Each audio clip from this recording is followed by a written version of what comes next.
Hello guys, and welcome back to another EMS video. My name is Chris the Huger. Please do me a favor to subscribe, turn on post notifications, and leave a like. So in today's video, I will be talking about EMS refusal forms.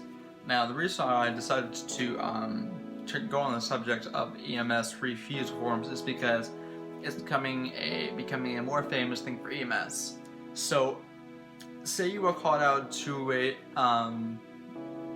GSW, which is a gunshot wound victim, and say if their gunshot is non-life-threatening, it goes through and through, which means it entered and then exited through an exit point.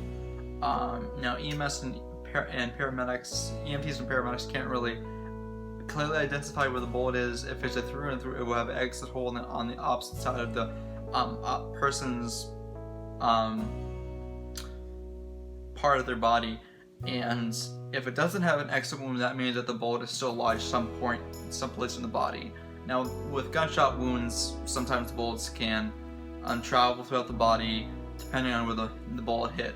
Now, if it's a through and through, EMS can basically clean the wound, irrigate the wound with basic saline, and then they can bandage the gunshot wound up, and then just use one of these forms for to refuse transport.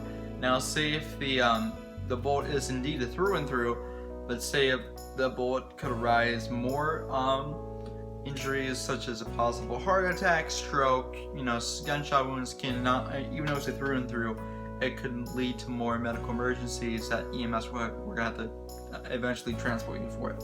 But for anything non-life-threatening, these forms are amazing because if you don't want to be evaluated or treated or even transported by local EMS to your local hospital or trauma center, this form not only saves our butt but saves your butt as well. This also form allows you to recall the same EMS agency to send another ambulance out in the case that you will need another EMS ambulance to respond to your house. Now also this on the top it gives you a description as why you're signing this. I'm just going to read this real quick because it is sometimes impossible to recognize actual or potential medical problems outside the hospital. We strongly encourage you to be evaluated, which is treated, and if necessary, be transported to the hospital by your local EMS. Personal for more complete examination by a doctor.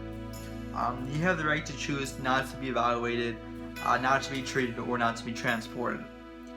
If you wish, however, there is the possibility that you could suffer serious life-threatening complications due to your refusal of treatment or transport, such as conditions other than you're not aware of, such as hearts, like cardiac problems, or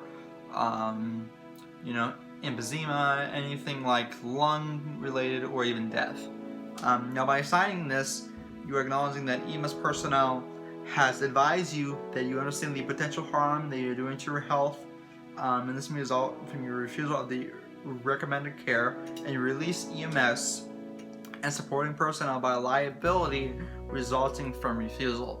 Now, say if EMS did not give you this form and you refused it, and they just left, there would be a liability against them because EMS has to provide EMS care until either being transported or being refused. No EMS service will leave until either A, this has been signed by the patient, or B, the patient has been transported. So if the EMS does neither of that, then they can be sued because for unlawfully leaving of a scene from EMS, and they will not, basically you won't find an EMS service out there that will leave the scene either without this being signed or a patient being transported. So that's a small base of the refusal form for EMS.